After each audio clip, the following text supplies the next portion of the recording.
Distinguished representatives, good morning. Բարի օր,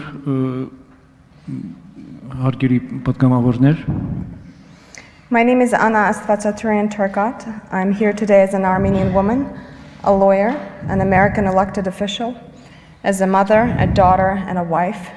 But most importantly, I'm here today as an Armenian refugee from Baku. Իմ անունն է Անա Աստվածատրյան Տերկոտ։ Ես այստեղ ներկա եմ այսօր իբրև հայուի իրավաբան, ամերիկյան ընտրված պաշտոնյա անձ, մայր, դուստր եւ կին, բայց ամենակարևորը ես արդեն այստեղ եմ իբրև Բաքվից փախստական։ I'm honored to speak here today. Never in a million years, as a child living in Yerevan in the early 1990s, would I have ever thought that when I would grow up, I would speak in the halls of Armenian democracy about the most painful parts of my childhood. Ինձ համար մեծ պատիվ է հրավիրված լինել այստեղ այսօր։ Երբեք ես չէի երազի իմ մանկության ժամանակ, որ ապրելով Երևանում 90-ական թվականների սկզբում, որ ինձ կհրավիրեն այստեղ ելույթ ունենալու հայկական դեմոկրատիայի պալատներում եւ վերհիշել ամենացավալի հիշողությունները իմ մանկությունից։ 30 years ago, I was 11 years old. My grandparents are from Hanzoresk and Nahichevan. My parents were born in Baku and so was I. 30 տարի առաջ ես 11 տարեկան էի, իմ պապնուտատը Խնձորեսկից են եւ Նախճիվանից, իսկ իմ ծնողները եւ ես ծնվել էին Բաքվում։ In the last 100 years of my family's history, we survived mass atrocity in the form of genocide and crimes against humanity 3 times. Վերջի 100 տարվա ընթացքում մեր ընտանիքը 3 անգամ վերապրեց զանգվածային վայրակություններ եւ ցեղասպանություն։ We escaped to Yerevan a few weeks before the final massacre of Armenians in Azerbaijan in January of 1990. The events we commemorate here today. Մենք գաղթեցինք Երևան մի քանի շաբաթ առաջ այդ վերջնական ջարդից Ադրբեջանում 90 թվականի հունվարին, որի մասին ես այսօր եկել եմ այստեղ հիշելու։ We spent months either hiding in our apartment or hoping that the violence against Armenians would end, but it never ended. Մենք ամիսներով թաքնվում էինք մեր բնակարանում հուսալով, որ հայերի դեմ բռնությունը կվերջանա, բայց այդպես է չվերջացավ այն։ Finally, my parents had a horrible feeling that something would happen to us, and we left everything behind and fled. Վերջապես իմ ծնողները նախազգացում ունեցան, որ ահավոր բաներ պետք է տեղի ունենան մեզ հետ, եւ մենք ամեն ինչ թողեցինք եւ փախանք։ We barely escaped in the fall of 1989. Many of my neighbors and family friends were not so lucky. 1989 թվականի աշնանը մենք հրաշքով փրկվեցինք իմ հարևաններից եւ բարեկամներից շատերը այդքան էլ բախտավոր չեղան։ It's been 30 years, yet I remember these days as if it happened yesterday.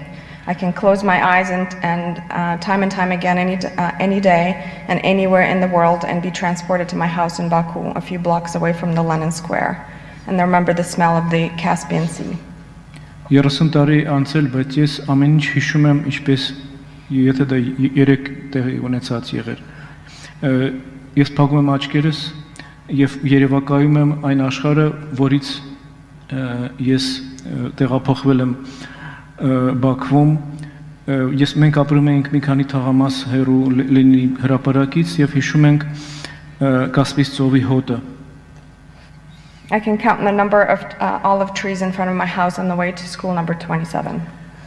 Իմ 27-րդ համար դպրոցի ճանապարհին ես կարող եմ հիշեմ բոլոր ձիթիների քանակը։ I can also remember the utter horror of being injured by a grown Azerbaijani man, neighbor, whose arms I scratched and hid to get away from his sweaty and enraged grip.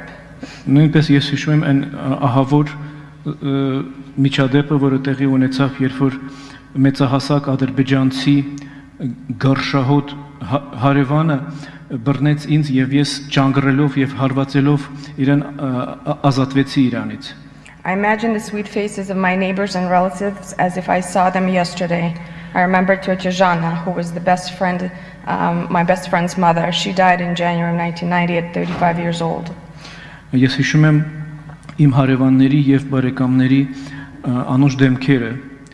Ես հիշում եմ մորաքույր Ժաննային, որը իմ լավագույն ընկերոջ մայրն էր. Նա մահացավ հունվարին 90 թվականին 35 տարեկան հասակում ադրբեջանցի վայրակների ձեռքերից. Her mother died of injuries and of a broken heart a few months later. Her son grew up an orphan with debilitating memories.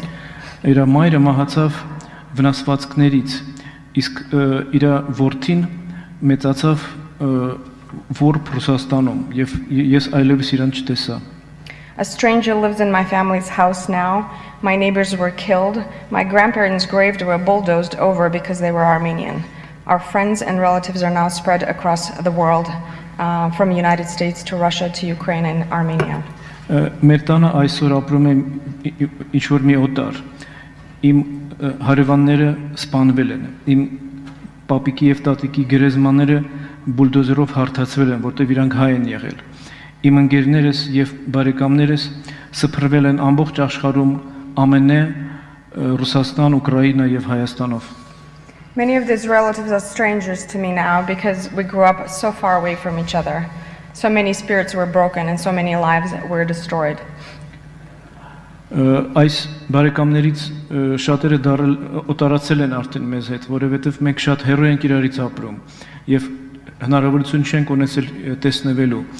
Շատերի ոգիները կոտրվել են, շատերի կյանքերը փլուզվել. The lives of 350,000 people like me, but we stand here survivors as victors. We're successful in all walks of life, all professions and all locations. Many of us live in the United States, about 60,000 of us. The majority live in Russia, some live in Armenia, and many live in Artsakh. We might not all speak Armenian, some have Russified names, but we love our ancestral motherland. 350,000 հոգու կյանքը նման է իմ կյանքին, բայց այստեղ մենք հիմա կանգնած ենք վերապրողներ եւ հաղթողներ. Մենք հաջողության ենք հասել տարբեր մասնագիտություններում եւ տարբեր վայրերում. Շատերս ապրում են ԱՄՆ-ում, մոտ 60,000, շատերը ապրում են Ռուսաստանում, ոմանք ապրում են Հայաստանում եւ շատերը Արցախում, պայքարելով Արցախի անկախության համար. Եվ բոլորս աջակցում ենք Հայաստանին եւ Արցախին. Մենք կարող է հայերեն լավ չխոսենք, ոմանք ռուսիֆիկացրել են իրենց ազգանունները, բայց մենք սիրում ենք մեր հին հայրենիքը. A large number of us in the United States are involved in the political and humanitarian advocacy for Armenia and Artsakh. We work on promoting the pro-Armenian resolutions and state recognitions of Artsakh's independence. My husband and I actually sponsored and pushed through one of the recognitions in the state of Maine where we live for Artsakh's independence. Մեծ քանակությամբ մարդիկ աշխատում են քաղաքական եւ հումանիտար ոլորտում աջակցելով Հայաստանին եւ Արցախին. Մենք աշխատում ենք հայանպաստ բանաձևների ընդունումների ոլորտում եւ աշխատում ենք Միացյալ Նահանգների առանձին նահանգներում, որպեսզի ճանաչվի Արցախը ԱՄՆ-ում, հատկապես ես եւ իմ ամուսինս Maine նահանգում նման աշխատանքներ ենք տանում. Many of us have horrible memories of Yerevan, living in cold and blockade, escaping with nothing, losing pretty much everything. I'm constantly asked, however, why I left Armenia. Go ahead.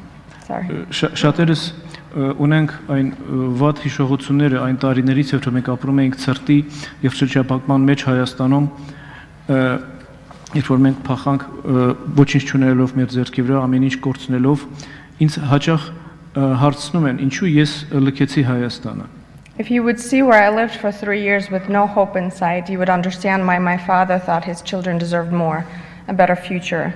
When I see many elderly or disabled refugees from Baku living in similar conditions today, I ask what was the government doing all this time, and what is it doing now to help these families, similarly to the families in Spitak earthquake, who lost everything.